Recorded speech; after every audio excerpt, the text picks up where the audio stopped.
not going to keep on labouring this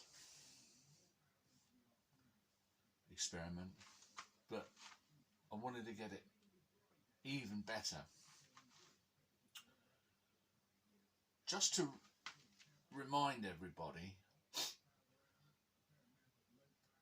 what we're trying to show here is not oscillations. I think we've been going off the rail a bit.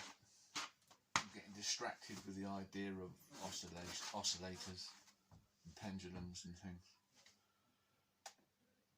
What I wanted to show here is, with the same force applied to each arm,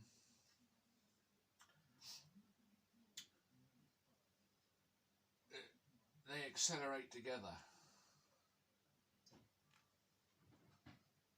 because the weight times the distance, the force on the arm is the same in both cases, and they should move in unison, in sync.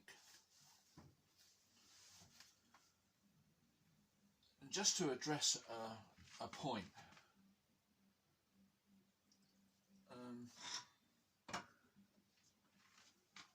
I've now put two little magnets on here so that when it reaches the end of its travel, it'll stick up there, and that's the end of the experiment, because we're only interested in this acceleration, this initial acceleration, and then when it was bouncing up and down, it was getting visually confusing. So I thought, well, it's a race to the finish line.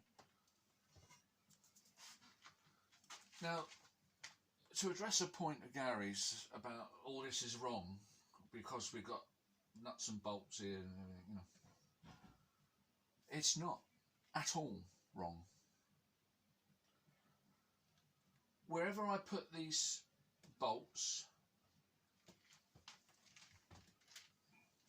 and that wants a nut on it, I should be complaining about that.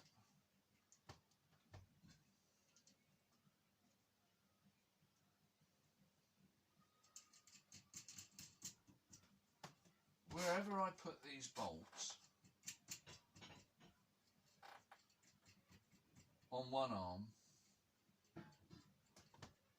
I've got to reproduce it on the other arm.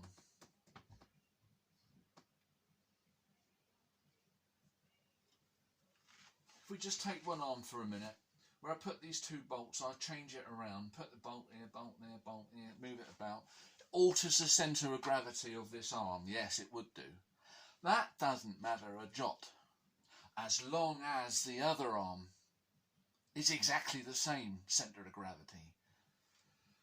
Sorry for sounding frustrated, but this is what he does to you. These bolts, as long as they're in the same position on both arms, and any weight I add to each arm is the same position, the centre of mass, centre of gravity of each arm is then the same. Doesn't matter, doesn't matter, as long as they're the same. Because all we're interested in is the difference that moving the weights, how that alters how the arm moves. That's what matters. So, just to recap, as long as these bolts and any other weights like this little magnet are in the same position on both levers and weigh the same, which we know they do. Oh, it's not heavy enough for it to demonstrate it. But they're hanging at the same point. So the force on both arms is the same because these two weights are the same. So I wanted to get around this idea that somehow having bolts is nulling the experiment. Doesn't. You can look at this arm as one arm of solid material with a given weight and would have a centre of mass somewhere, wherever that is. As long as the weights you add to it are in the same place on both levers, then they're both arms are the same. And then you can commence the experiment by moving the weights out distances. Right, so let's have no more of that nonsense.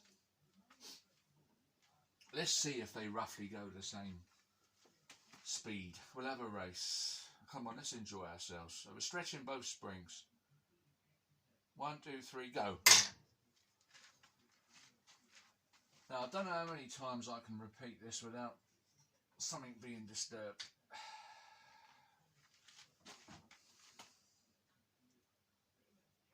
But it's to demonstrate roughly that they're accelerating at the same rate. 1, 2, 3, go.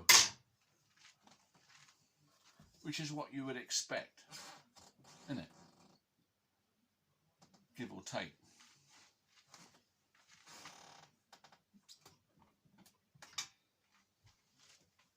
Now, we put the half mass at 2 distances.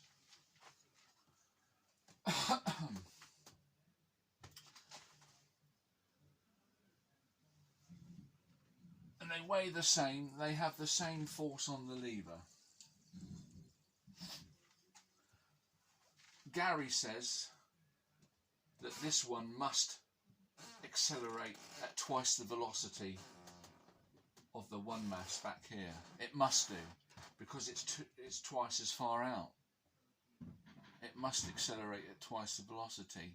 It would do if you could apply the same force to it, but we're going to demonstrate that the same spring can't apply the same force because of its inertia.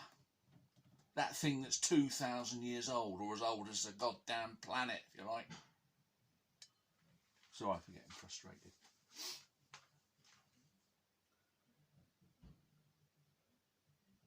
I say that it won't accelerate as fast as the back one because of the inertia.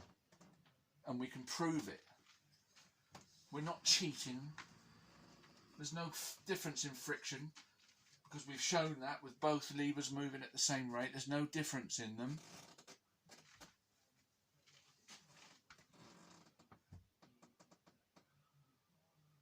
One, two, three, go.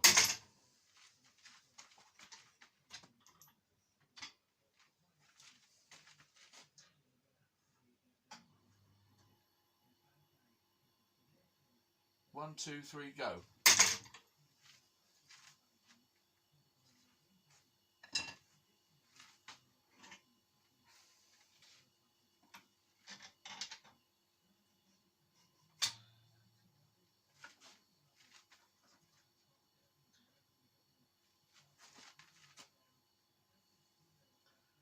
One, two, three, go.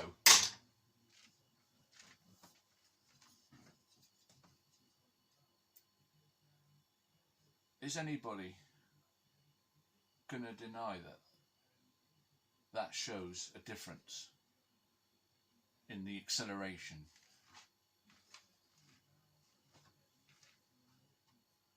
And why that's important, that one movement, that one acceleration, is because if somebody had a blindfold here, where I'm holding this end,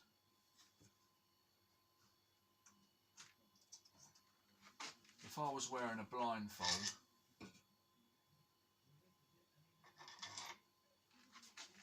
Gary says, I can't feel the difference. As if I put 2 masses there, or 1 mass there. And as it is true, you can't, as it's in a static position, you won't. Of course, we know that. It's the same force. But if you try and accelerate it, which I'm reproducing that first acceleratory movement, and I'm blindfolded, half the mass now, yeah, I bloody well can feel the difference, and anybody can.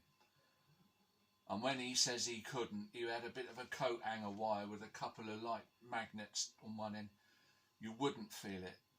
It wasn't enough mass for the sense organ of the human arm to feel it. But with the serious weights like this one, which is 3/4 of a pound, on a big long lever, you bloody well can feel it. Now stop your bloody nonsense. You bloody idiot. Losing me temper with you. You can feel it. Absolutely can you. We're going to do it again. You're getting bored yet, Gary? Speeded me up, have you? So nobody can hear what I'm saying and give me a fair chance at an argument. Cutting over the top, interrupting. Nobody can follow what you're saying. It's an unfair treatment. I would urge anybody that's interested in the argument that follow Gary, please come to my channel and watch these videos with me not being interrupted to give my argument a fair chance.